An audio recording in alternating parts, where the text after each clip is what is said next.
നമ്മുടെ കുട്ടികളുടെ ആത്മവിശ്വാസത്തെ തകർക്കുന്ന ഒരു കാര്യം പറയട്ടെ. കറക്ഷൻ അഥവാ തെറ്റ് തിരുത്തുന്നത്. അതായത് നമ്മൾ ഓരോ കുഞ്ഞു കുഞ്ഞു കാര്യങ്ങൾക്കും അവരുടെ പിന്നാലെ കൂടി അത് ശരിയല്ല, ഇത് ശരിയാകും, ഇത് ഇങ്ങനെ ചെയ്യ്, അത് ഇങ്ങനെ ചെയ്യ് എന്ന് പറഞ്ഞ് നമ്മൾ കോൺസ്റ്റൻ്റ്ലി അവരുടെ തെറ്റുകൾ കണ്ടുപിടിച്ച് ഇങ്ങനെ തിരുത്തിക്കൊണ്ടിരിക്കുമ്പോൾ അത് അവരുടെ കോൺഫിഡൻസിനെ ബാധിക്കും. മാത്രമല്ല, ഭാവിയിൽ അവരുടെ ഒരു ഡിസിഷൻ മേക്കിംഗ് എബിലിറ്റിയെ തന്നെ അത് ബാധിക്കാനിടയുണ്ട്. അതിൻ്റെ അർത്ഥം നിങ്ങൾ തെറ്റുകൾ തിരുത്തരുത് എന്നുള്ളതല്ല. പക്ഷെ നിങ്ങൾ ചെയ്യുന്ന കറക്ഷൻ ഒന്ന് ഓവറായി പോയി കഴിഞ്ഞാൽ ഉണ്ടാവുന്ന പ്രശ്നങ്ങളാണ് ഈ പറയുന്നത്. പലപ്പോഴും പാരൻസ് അവരുടെ നന്മയ്ക്ക് വേണ്ടിയിട്ടാണ് ഇത്തരം കാര്യങ്ങൾ പറഞ്ഞു കൊടുക്കാറുള്ളത്.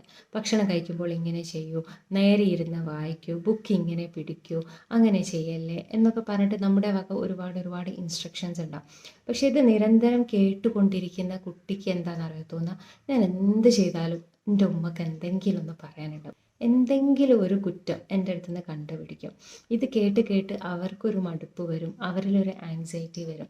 അതുകൊണ്ട് തന്നെ എന്തെങ്കിലും കാര്യങ്ങൾ ചെയ്യാനുണ്ടാവുമ്പോൾ അവരതൊന്ന് നീട്ടി വെക്കുന്ന ഒരു പ്രവണത അവരിൽ വന്നുകൊണ്ടിരിക്കും. കാരണം എന്തെങ്കിലും ഒരു കാര്യം ചെയ്യാൻ പോകുമ്പോൾ ഇനി ഇതിലെന്തെങ്കിലും ഒരു തെറ്റ് എൻ്റെ അടുത്ത് നിന്ന് ഉണ്ടാവുമോ, ഞാൻ ചെയ്താൽ ശരിയാവുമോ എന്നുള്ള ഒരു ഭയം അവരിൽ കടന്നുകൂടും. അതുകൊണ്ട് തന്നെ വലുതായി കഴിഞ്ഞാൽ ഒരു ഡിസിഷൻ മേക്കിങ്ങിലേക്ക് പോകുമ്പോൾ അവർക്ക് എപ്പോഴും ഒരു ഹെൽപ്പ് വേണ്ടി വരും. അവർക്ക് ഒരു ഡിസിഷൻ എടുക്കാൻ ഒരുപാട് ടൈം വേണ്ടി വരും, അല്ലെങ്കിൽ അത് മറ്റുള്ളവരെ ഏൽപ്പിക്കും. കാരണം അത് എടുക്കാനുള്ള ആ ഒരു ഡിസിഷൻ എടുക്കാനുള്ള ഒരു കോൺഫിഡൻസ് അവർക്ക് എവിടുന്നോ നഷ്ടപ്പെട്ടു പോയിട്ടുണ്ട്. അപ്പോൾ നമ്മൾ ഈ തെറ്റ് തിരുത്തുന്ന ഈ ഒരു മോഡ് മാറ്റിയിട്ട് അത് നമുക്ക് മറ്റൊരു രീതിയിൽ എങ്ങനെ അവരോട് പറയാം, അവതരിപ്പിക്കാം എന്ന് ചിന്തിച്ച് അപ്ലൈ ചെയ്യുന്നതായിരിക്കും കുറച്ചും കൂടെ ബെറ്റർ ആയിട്ടുള്ളത്.